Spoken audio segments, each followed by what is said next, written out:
morning show right here on the Arise News channel. It's time to take a look at news stories making headlines across the globe.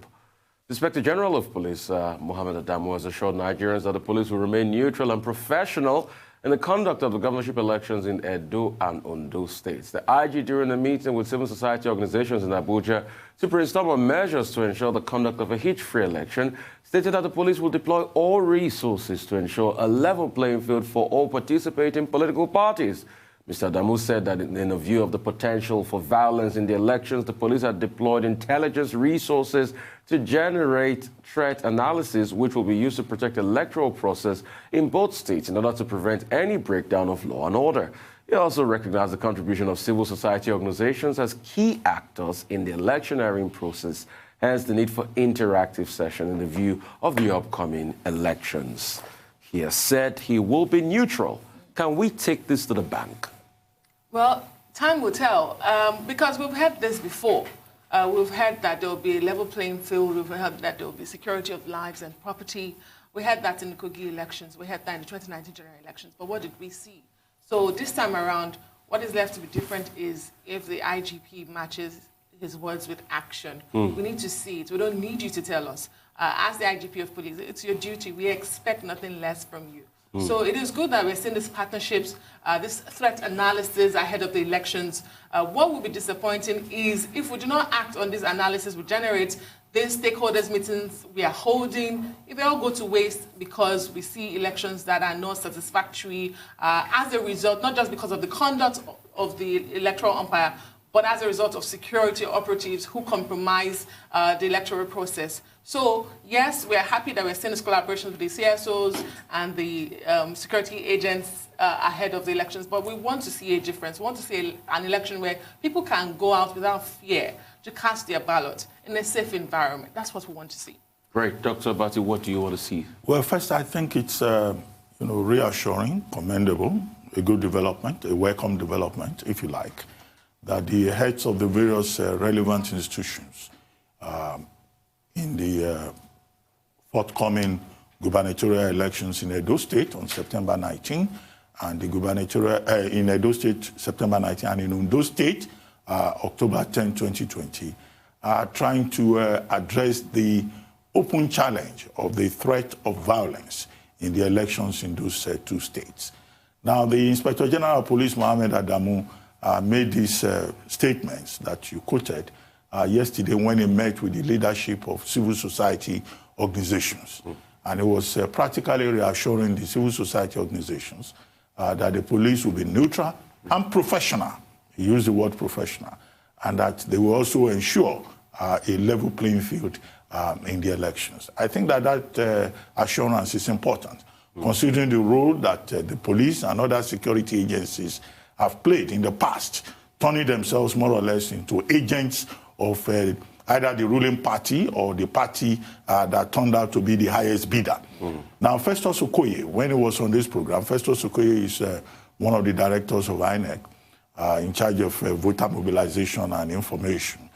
He talked about a 3 concentric circle of security on election day. Now, that involves the police, it involves the military, it also involves the DSS, and then you have the INEC officials, ad hoc or formal officials.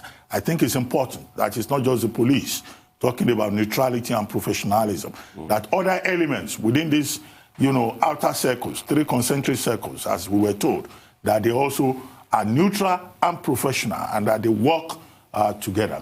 The Inspector General of Police yesterday said that the police is interested in sharing knowledge, information with civil society organizations.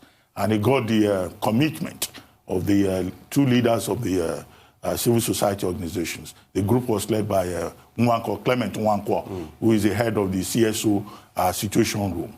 And they too are willing to work with the police. However, incidentally yesterday, a CSO, a civil society organization called Yaga Africa, released what it called pre-election observation report on Edo State. If the Inspector General of Police has not had the privilege of reading that report, I think this collaboration with the CSOs should begin with that report that has been prepared by Yaga Africa. And Yaga is saying basically in that report that, 1, they've observed court-related activities. Some court groups are now being empowered to take over the electoral process in Edo State. Second, they made the point that pre-election violence is also most likely. In 13 out of the 18 local governments in Edo State, that even makes it frightening. And those local governments were identified in the Yaga report. So if you have 13 local governments where you could have pre-election violence and violence on election day, out of 18, the conclusion of Yaga Africa is that, look, many people in Edo State could be disenfranchised. And if they are disenfranchised, if they fail to turn up on election day, then, of course, that will taint the integrity of that electoral process. They also concluded further that violence is an inescapable possibility in the election in Edo State. And the build-up to this, of course, as the report pointed out, is the prevalence of hate speech, the focus on personalities rather than issues. It's quite an analytical report. And I think that that report will be of great use to the police and the other security agencies within the concentric circles defined on this program for us by Festus Okoye. Now, Ondo State gubernatorial election is also on October 10. Maybe the temperature of the rhetoric of the fear of violence may not be as high as in Edo State. But the truth of the matter is that if you have followed the process in Ondo State also, you see on the part of the political gladiators who want to be governor of that state, including the incumbent and his challengers, you see a lot of desperation, which could affect the integrity of the process. We just hope that INEC was the first to talk about the threat of violence, and INEC met with the campaign leaders in Edo State. And now is the police also consulting. So these are all pre-election moves. We hope that on election day, every effort will be made to ensure the maintenance of law and order. And after the election, because if you look at electoral cycles, post-election violence is perhaps even more critical than pre-election violence or violence on election day. So what is important is for the will of the people to be protected and for the people to be given every opportunity to make informed choice, either in Edo State or in Ondo State. I mean, that's very spot on. And hopefully we can get Sophia Bichi of Yaga to come here because she talked about that report right here before the report was finally released. All right, we'll take a short break now. When we return, we'll have the trio of Rotus, Michael Wilson and Aaron Akerjola to give us updates on African global business and COVID-19. Stay with us.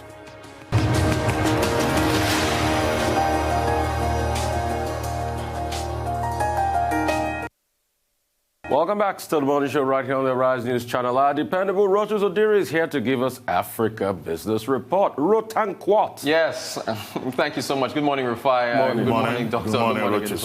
Yeah, this is all, it's very Nigeria-centric. We begin with the issue of tariffs. Now, I should disclose that this has not been announced yet, but we got our hands on this, three disclosures here from three of the discos. So you can see I highlighted Eco Electricity. There's also another from Ibadan and also Ikeja Electric. So this is talking about the multi-year, tariff order. Of course, now if you look at this here, we're looking at the new categories of tariffs. Our tariffs are going up. Remember, our sister publication this day broke the news that President Buhari had signed off on cost-reflective tariffs that were supposed to take effect on September the 1st. Well, here we are. It's September the 1st. Again, I preface, hasn't been announced, but this is something that we got our hands on. So you're looking here, I have to explain this here. If you look at the top, we've got new categories for everyone that falls into the different categories. Before it was, the residentials, the commercials, and so on. This has now been changed. So the new tariff class, you're looking at non-MDs, non-maximum demand, low voltage maximum demand, medium high voltage maximum demand, and the lifetime tariff class, right? So this is dependent on how much power you receive. So what the NERC has been trying to do, the Electricity Regulatory Commission has been trying to do here, is to say, okay, look, with these new tariffs, let's try to let's try to put them in line with how much power these different categories receive. So you are in A, category A, if you receive a minimum of 20 hours a day, that's pretty much towards maybe industrials or so on. B, if you receive at least 16 hours a day. C, if you get at least 12 hours a day. And then D, minimum of 8 hours a day. And then E, minimum of 4 hours a day. So they've now, switched over this tariff class. Then let's look at the key indices that they are using in evaluating these tariffs. I talk about inflation on this show all the time. So 12.82%, that was for July. You can see this, how they've broken that down here. September to December 2020, January to June 2021, July to December, January to December. That's going to change. So, I mean, as inflation continues to climb, that figure will change. But 12.82. Exchange rate, they're using 383.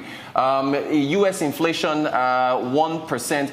Interestingly enough, remember on the Global Business Report, we covered Jerome Powell, the Federal Reserve Chairman, who says that the U.S. Fed is going to allow inflation to run, basically to climb. They're not trying to kind of temper it down. So look for that figure to change in due course. Central generation, about 4,600 megawatts. And then your weighted average generation price per kilowatt, you look at that's presently what folks pay about now, between 25 naira per kilowatt hour up to 28 or so. Now, these are the approved end user tariffs. There's a lot of numbers here, and I apologize for this, but based on the categories I just talked about, A, B, C, and D, you can see that if you're in the A category and you get about 12 hours or is it 22 hours of power per day, you're going to be paying up anywhere about 50-something naira, 53 naira per kilowatt hour. So it almost doubles. If you're in category B, you pay about 49. If you are in category C, and again, I'm using September to December, so please pay attention to the first column there. So category A about 53, B about 49, C about 42, D about 37. So the gist of this is that for the industrials and for those who are using lots of power and presently getting at least 12 hours a day or so, you will see the tariffs are going to increase. Now, this is tied to, I think, out of the $1.5 billion we're expecting from the World Bank, about 750 million of that is supposed to be going towards the power sector. And one of their requirements was that, listen, you have to sign off on cost-reflective tariffs. The thing, though, is that, is this the right time? Remember, tariffs were supposed to be increased April 1st. Then they were postponed to July 1st. Then they were postponed by the National Assembly to 2021. But now, because of where things are, they've had to sign off on this. Again, I preface, this hasn't been announced. It's something that we got our hands on. So that's tariffs. Essentially, when the announcement is made, you should look for tariffs to be increased. We move on from that. I just mentioned the World Bank. There's an article out by Faye and Fraser. It's a newsletter written by Faye Fawahimi.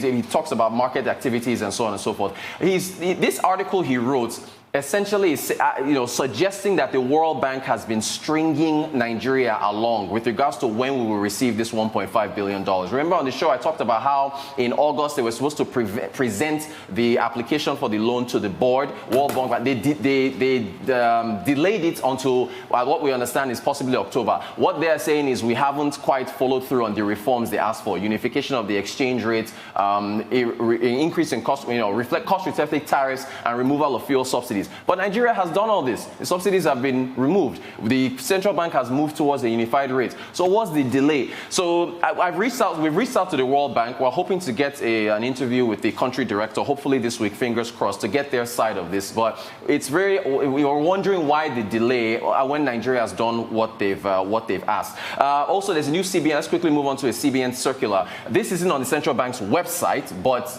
my understanding that sometimes these circulars are sent out to banks. The key thing here is interest rates on savings deposits. If you look at the third or second paragraph, in line with recent market developments, the bank has reviewed the minimum interest payable on savings deposits and provided in its guide charges by banks and other financial institutions. Or rather, sorry, the last paragraph. Consequently, all deposit money banks are hereby informed that effective today, September 1st, interest on local currency savings will be negotiable subject to a minimum of 10% of MPR. Sounds a bit confusing, but basically MPR is at 12.5. 10% of that is 1.5, so 1.25%. If you have a 1 million naira balance in your account, you're looking at about 12,500 naira per annum. That's for a full year on a balance of 1 million naira. You divide that by 12 and you're basically getting like 1,000 naira interest per month on a savings account. So it's even revised lower. So interest rates continue to fall with where inflation is at 12.8. It doesn't, it's not very promising for Nigerians and their savings. Finally, this tweet from Eco Bank, this gentleman, Shegun Wadegu, just random interviewer said, "Hi, good afternoon. What's your daily and monthly spending limit for Ecobank Naira Mastercard?" Because this has been trending on Twitter for a while. It's been reviewed downwards to $20 a month. I mean, essentially, that's just showing you what's going on as far as FX liquidity issues are, where the banks have continued to reduce the spending limits. They went from $3,000 to $1,500 to $500 to $100, and now for some banks, at least for EcoBank, it's at $20. And that is our quick update on African news. Well, Rotus, 3 quick comments, and I'll be very brief. The first one on the central bank's move on interest rates for savings. Well, I hope they will confirm it eventually or maybe deny the story. Because if the interest rate is going to be 1.25% and inflation rate is at 12.28%, right, it looks like, we'll be paying the banks to help us keep our money. Yeah. So why should anybody want to keep his money in the banks if the interest rate on savings is so low compared to the inflation rate? Then secondly, this World Bank 1.5 billion loan is supposed to support Nigeria with regard to COVID-19. But the World Bank's proposition is beginning to look like a witch doctor's proposition. Because, as it were, they keep giving all kinds of conditions, yeah, exactly, or if you like, conditionalities that are not related to COVID-19. Exactly. Today is cost-reflective tariffs in the electricity sector. Next, tomorrow is Forex. After that is about a backlog of Forex, which probably does not really serve Nigeria's interest, because we're talking of a shortfall of between $2 billion, $3 billion within the forex market. So what is the option available to Nigeria? Because in 2016, the same World Bank disappointed us. IMF promised something better. IMF has since provided the loan. What should we be looking at? Eurobond. And is there a connection between this particular demand by the World Bank and the story you started with regard to the discos and the transmission company of Nigeria? Is it an attempt by the regulator, the NERC, to address the demand by the World Bank with regard to that $1.5 billion? And what are the discos saying? Are the discos going to agree to pay capacity charge? And then you know that there's still the substituting dispute, as it were, although it's not been declared, over the attempt by the CBN to ask deposit money banks to take control of the finances and the processes of the discos. These, for me, are the major issues. Thank you, Doctor. Yes, very, very quickly, it is tight. Again, Nigeria has done what they've asked. So this is the cost-reflective tariff part, because 750 million of that is supposed to be earmarked for the power sector. So Nigeria has complied, so we don't wonder why the World Bank is still, stringing us along on delaying this. But again, we'll hopefully hear back from them. On the issue of the tariffs, so the banks aren't exactly taking over the operations of the discos. What they want is just to ring-fence those payments and make sure that they are put in one place where they can observe them. As far as what the discos are saying, the discos, they should be fine with it. The issue is that not everybody is metered. So you can still see some elements of discos wanting to continue estimated billing, which is not very popular with people, until everybody is metered, and then we can now have a proper, seamless account of exactly what everyone is being charged and paying. Very quickly, Rosa, I just want to ask you still on the metering and the charges for power. Do you see some sort of win-win situation here? Because going through that story, I'm seeing an attempt to protect consumers, because it says those who don't have up to 12-hour supply a day will not be affected by this new tariff structure. So who does this really benefit? Yeah, well, yes, exactly. Well, so that makes sense. They're trying to make it commiserate with how much power you get in a day. And the industrials and the companies are also in that bracket as well. So it doesn't make sense if you're only getting 2-3 hours of power a day, or 4, to now be paying 50-something naira per kilowatt hour. So they are trying to do that to consider us as well, the end users. Okay. Anyway, Rotus, that's why it's called a reflective tariff. Right. All right. Exactly. Thank you so much, everybody. Moving on to the business update now. Michael Wilson joins from London. Very, very strong economic data out of China this morning. The Caixin survey of Chinese manufacturing. This is quite broad-based, and the reading shows the fastest expansion since 2011. Now, nobody in China and thinking of a V-shaped recovery there, but it certainly is. It's an internationally recognised statistic, and it looks very, very healthy, not least of which to mention the fact that neighbouring economies like Australia, for example, are selling minerals to China, as it was put to me from Singapore this morning, as soon as they leave the ground. So quite good. As far as Japan's concerned, now we're looking for a successor for Shinzo Abe. As you know, we've been talking about this. It seems to have descended into a two-horse race between Yoshihide Suga, who it has been his right-hand man and enforcer, and then Shigeru Ishiba, who's a former defence minister. He's a popular he's a popular candidate within the LDP's grassroots, but that's no indication of what will actually happen. It's supposed to be seamless. It will happen very quickly, which is unlike the normal bureaucracy in Japan. And the party bosses favour Yoshihide Suga, but the process will, of course, be speeded up because it will be categorised as an emergency. There won't be the usual kind of thing. Now, how about this? Warren Buffett. Right, now this is a real play. He has invested $6 billion in Japan's 5 largest trading houses.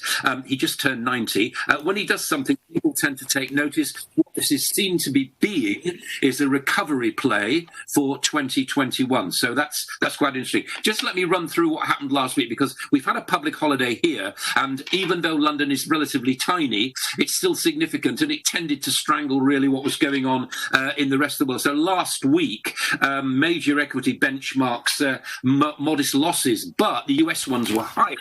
Trading ranges were small. US markets continue to outperform S&P 500. Yesterday, there wasn't a great deal of volatility on mainland Europe because, as I said, the London market was closed. But in the United States, S&P 500, a touch lower at 3,500. But the NASDAQ 100 set yet another record high.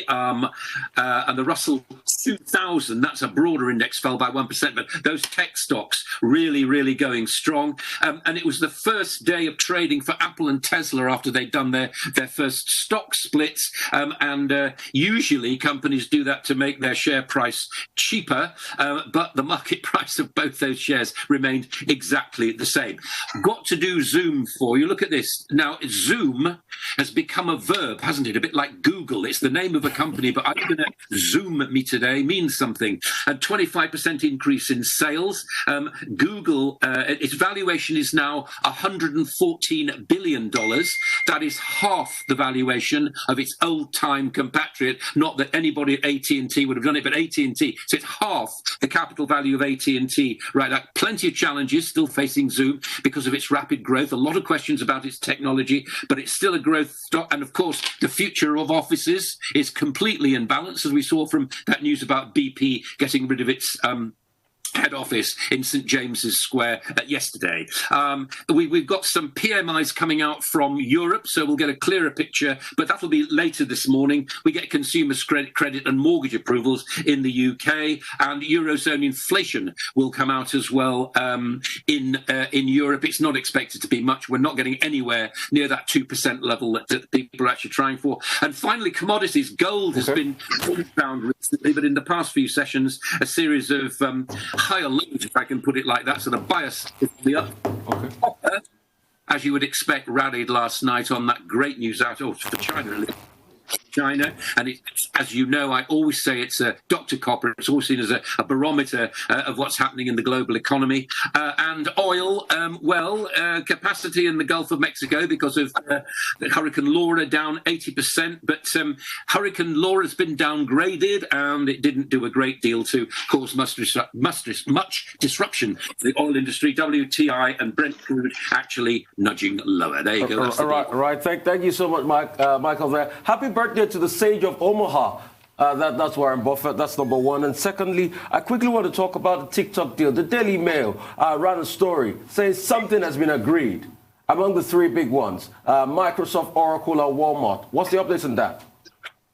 I believe it when I see it, quite honestly. I think there's a lot more room in this story to run. I think since yesterday, when we heard that the Chinese had put export legislation on this and on AI in particular coming out of China, I think that any agreement is very much in inverted commas. They might have been talking, but until it gets down on paper, my view is think nothing of it. Well, with regard to TikTok, I mean, this new development, how does that relate to the decision that was taken in China late Friday that the Department of Commerce has put in place certain conditions for technology-related businesses that are particularly offshore, and that, the Department of Commerce has to give approval. That's one. And then quickly, Zoom. How sustainable is this, reign of prosperity? It's not even Zoom alone that is doing well. WebEx is also doing well. The tech space is doing well generally. But how sustainable is it? And with regard to Zoom has political issues because of its connection with China. It has infrastructural issues. Questions have also been raised about security. Yeah, I wouldn't bet against Zoom. I think that it is so deeply embedded now in people's culture that it will continue. I couldn't possibly predict its growth trajectory, and I wouldn't dare to do that. But I would suggest that companies like Zoom, but Zoom in particular, extremely well placed. The most important thing about Zoom is that it's actually achieved revenue, and that sets it apart from the other sort of virtual office tools, if you like. And I think that we are seeing fewer people going back to work, fewer people actually wanting to go back to work. I know our government is encouraging people to go because of the ecosystem of cities and all the rest of it, but actually people are unwilling to do it. They feel safer within their own environments at home. And also, we here are looking forward, we're anticipating the gradual sloping down of the furlough scheme as well. So it means many people will become unemployed as well. Maybe people will be using Zoom to find jobs and be interviewed. So I really would bet against it. I get the security concerns, but I think that's marginal compared with its growth, and that will be an upward trajectory. Thank you so much, Michael. There's a prediction out there that offices in the next 5 years will be museums. Aaron, COVID-19 update. When is this going to end? When is the vaccine going to come? Maybe a bit of a downer in terms of a vaccine, because we're speaking about those that have gotten ahead of the vaccine, and right now they've actually hit a major roadblock, at least in the eyes of other experts, maybe not in their own eyes. We'll talk about that in a moment, but let's look at the global figures in terms of COVID-19 for today. We're still at 25,488,239, and the deaths are still well over 850,000 globally, and at the moment we're seeing major rises in places. As we can actually start off with the floats, you get to see some countries that are still having major spikes in terms of COVID-19. In terms of deaths, you can actually see it there. For places like Brazil, Mexico, the United Kingdom, they are seeing quite a lot of deaths. In the last 2 weeks, India has had the most deaths, over 12,400 in the last 2 weeks, followed by the US, well over 11,000. Then Brazil with another over 11,000. Then Colombia, Argentina, Peru, Spain, in that particular order. So we're seeing rises in cases in some of those places. And for places that have even flattened the curve, like you can actually see there, if you can see the yellow line, Spain at one point in time flattened the curve alongside the UK, Italy, and Germany. But their spike is beginning to rise higher and higher at the moment. That shows quite a lot why China, which was the epicenter at a certain time, have literally flattened the curve, and they are celebrating more days. Today, 16 days without local transmission of COVID-19, which is good news for China. Moving away from that, let's actually bring it down to Africa. And quite unfortunate, you see there, 1,252,552 are the number of cases of COVID-19 on the continent. And at the moment, places like Morocco, let's start off from Morocco. Quite unfortunate what is actually happening in Morocco, because there are major riots on the streets of Morocco throughout yesterday night into this morning, because the government decided to ban the commemoration of Ashura, and people did not take it lightly. They went out to the streets and protested against that, and that's what's been happening in Morocco. While in South Africa, if we look at the numbers still coming in from South Africa, we'll actually find out that at the moment, still doing stellar work in terms of testing. Well over 3.6 million tests conducted as of yesterday. And we're seeing the number of positive results coming, and the deaths, although the deaths are beginning to slow down, and even the number of cases are beginning to slow down, 1,985, because if you actually look at what South Africa has actually experienced in the last 2 weeks, it actually says a lot about what has happened. In the last 2 weeks, in terms of number, they've had over 34,897. So having just 1,985 in the last 24 hours shows that they are trying as much as possible to slow down the spread of the virus, which I must actually commend the government there for what they're doing. And a lesson must be taken about some other countries in Africa and their approach to COVID-19. We'll be speaking about this. Nigeria has been very lax about restrictions and enforcement of several protocols of COVID-19. But that's not the case in Uganda, as the president has told the police to go out and arrest people. And yesterday alone, the Kampala police arrested 500 people, either for not putting on a mask or going to public places that were banned, and went around drinking and gallivanting all over the place. 500 people were arrested yesterday. Good news, I must actually say, and that's the way to go about it. Enforcement of COVID-19. At the moment, a lot of people are taking their foot off the pedal, which is not good news, because as soon as you take the foot off the pedal, the virus begins to spread more and more. But before I quickly go, let me come to your question, Rufai, talking about the vaccine. At the moment, we've been speaking about, if they can help us with the slide to help us explain this further, we've been speaking about the vaccine race, and that's the breakdown there. Those in phase 1, phase 2, phase 3, the limited trials that have actually gotten limited approval, but no global approval has been given yet. But we know what Gamaleya Institute has been doing, and CanSino Bio, talking about the Chinese biological firm, are doing in terms of COVID-19 vaccine. But at the moment, both of them are using AD5, adenovirus type 5. That's the name of the vaccine. That's the name of the vector they are using for their vaccine. And there is a problem with that. Research has actually shown that as much as 80% of Africans, due to the fact that we've had cold time and time again, we've actually grown immunity against AD5. And 40% of people in the US, 40% of the people in China do have immunity against AD5. So the efficacy of this particular virus has been brought into question. Although the Gamaleya Institute are saying that they will be injecting people, or they'll be inoculating people with two kinds of vaccines, the AD5 and AD26, which we're still keeping our fingers crossed in a bid to actually counter this. But at the moment, there is a big question mark about this, and also the talk that for places that have the high prevalence of HIV, this particular AD5 has the tendency to probably weaken the immune system that makes it more susceptible to HIV. So you get to see these things, major red flags here. We thought we were closer, but with this development coming in, that even though this particular vaccine comes out, people in Africa might still contract COVID-19 despite getting the shots. Unfortunately, that's how it stands right about now. I mean, I've heard a lot of things about, AD5 and the broad spectrum and things like that. Yeah. I even hear about people that are taking it in phase 1 or phase 2 trials that is causing initial level of paralysis. Well, there's also fever, major fever also prevalent in those that actually take this. And that's why I keep shouting about this Russians saying they've got a vaccine ready, because if you don't test these things properly, the after effect on the people is another factor. I mean, I don't want to keep talking about what happened in 1997 in this country about a certain vaccine and a certain American pharmaceutical firm. You remember what happened? That case went out.